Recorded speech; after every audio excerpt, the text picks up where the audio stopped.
Hello, it's Steph, and these are my top 5 shade perennials, shrubs, and annuals. So I just doing a whole shade segment just because it's kind of hard. It's always hard to find shade plants that you love without doing the same 2 or 3 things. So there's a couple things that just performed really beautifully this year for me, and I wanted to share them with you. So no particular order.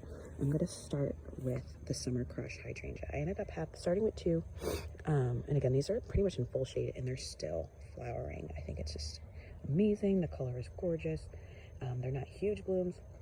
Again, it's probably because of the shade, but I do have 1, 2, and 3 now here interplanted with begonias. And these obviously are a lot smaller than the ones that are in full sun, but they again have required no maintenance from me. So I will probably replace these next year.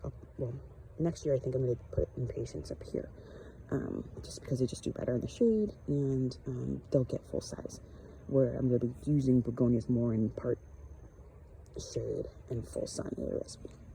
Anyway, so the Summer Crush Hydrangea, this is its first year in the ground, and it's just it's just repeat flowered. So 0 complaints for me. If these get full size or they don't, they are just fantastic. So that's going to be one of my 5.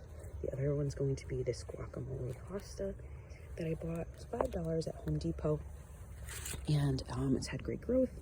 Hostas in general, I could do a top 5 on alone, but this one just is a bright color. Hoping next year it'll get big enough I can divide it and put it in more spots. That's that one. And again, this is hard to do because a lot of these things are out of bloom or just looking pretty sad. Like as you can see, this was like slugdamage.com.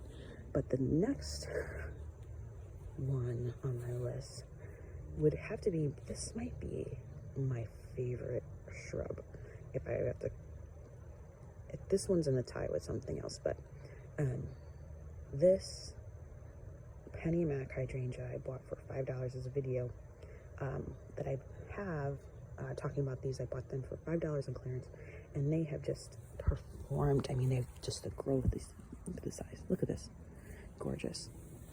So these, I'm hoping they do get somewhat to the full size, just to fill in under this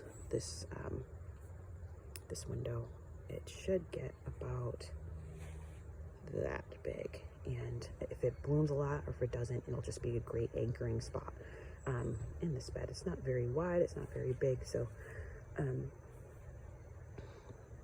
I do hope this fills in quite a bit. So that's going to be another one of mine. The next one is going to be this marmalade toast. I want to say something marmalade on toast hosta.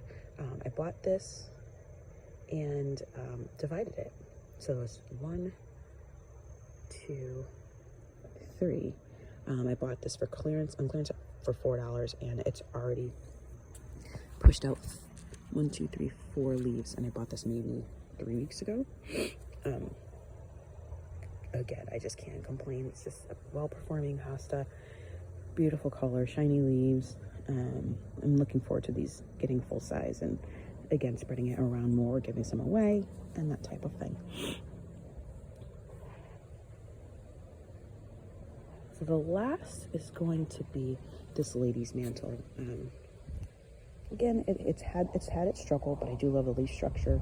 Looking forward to next year, just because the leaves are just beautiful. The growth habit's beautiful. It's low. I would love to just mass plant that. I just love when it has little droplets of water on it. It just brings such a sweet character to the garden. So those are my top 5 shade garden perennials, annuals, and, well, an honorable mention of the begonias and shrubs. I have one more, so stay tuned.